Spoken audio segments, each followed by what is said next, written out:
ओम शांति। आज हम 13 अप्रैल 1983 के अव्यक्त महावाक्य पढ़ेंगे। सबसे पहले अपने आत्मिक स्वरूप में स्थित हो जाइए। मन और बुद्धि को परदर्शन पर चिंतन से मुक्त कर स्वचिंतन में स्थित कर दीजिए।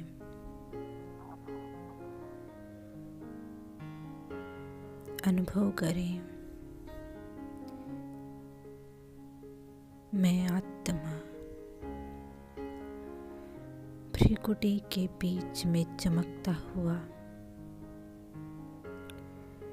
बेदाग स्वच्छ हीरा हूँ।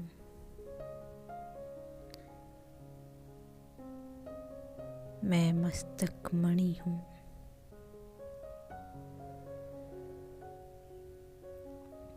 इस देह रूपी डिब्बी में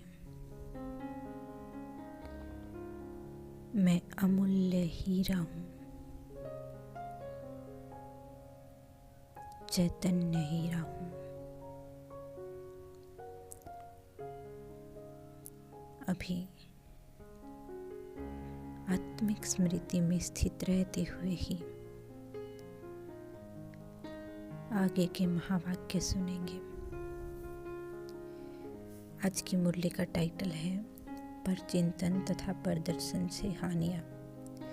सभी श्रेष्ठ आत्माएं संगम युग का हीरे समान श्रेष्ठ मेला मनाने के लिए आई हैं, अर्थात हीरे समान अमूल्य जीवन का निरंतर अनुभव करने का विशेष साधन फिर से स्मृति स्वरूप व समर्थ स्वरूप बना रहे हैं।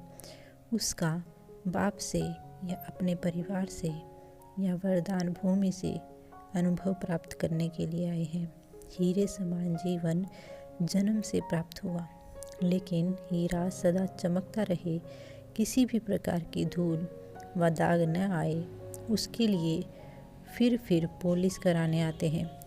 इसीलिए आते हो ना, तो बाप दादा अपने हीरे समान बच्चों को देख हर्षित भी होते हैं और चेक भी करते हैं।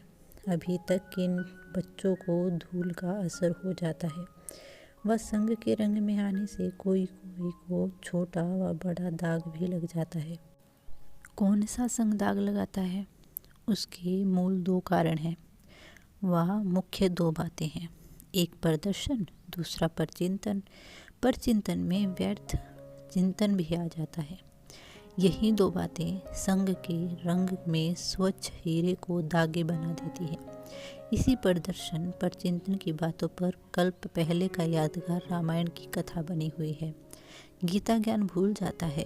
गीता ज्ञान अर्थ स्वचिंतन, स्वदर्शन चक्रधारी बनना, नष्टो मोहा स्मृति स्वरूप बनना। गीता ज्ञान के सार को भूलकर रामायण की कथा प्रैक्टिकल में लाते हैं।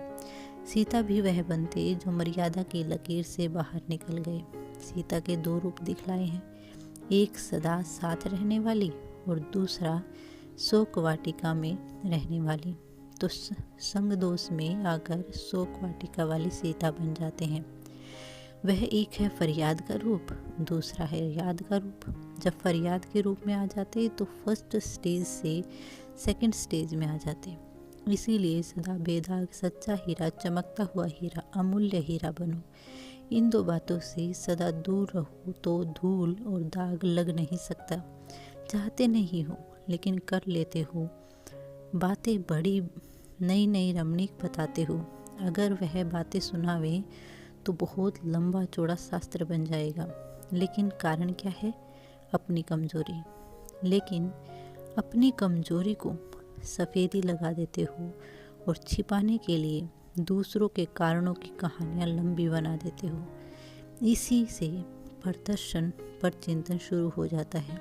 इसीलिए इस विशेष मूल आधार को, मूल बीज को समाप्त करो।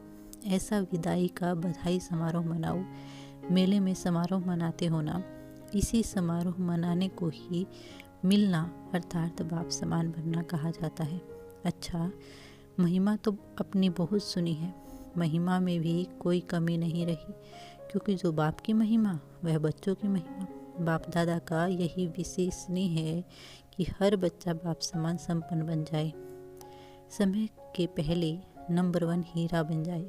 अभी रिजल्ट आउट नहीं हुआ है, जो बनना चाहो, जितने नंबर में आना चाहो, अभी आने की मार्जिन है।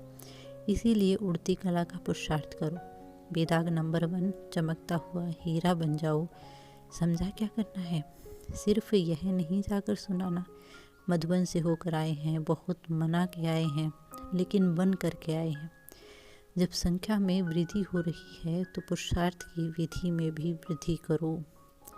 अच्छा, ऐसे सर्व उड़ती कला के पुरुषार्थी, सर्व व्यक्त संगों से दूर रहने वाले, एक ही संपूर्णता के संग में रंगी हुई आत्माएं, समय के पहले स्वयं को संपन्न बनाने वाले प्राप्ति स्वरूप विशेष आत्माओं को बाप दादा का याद, प्यार और नमस्ते।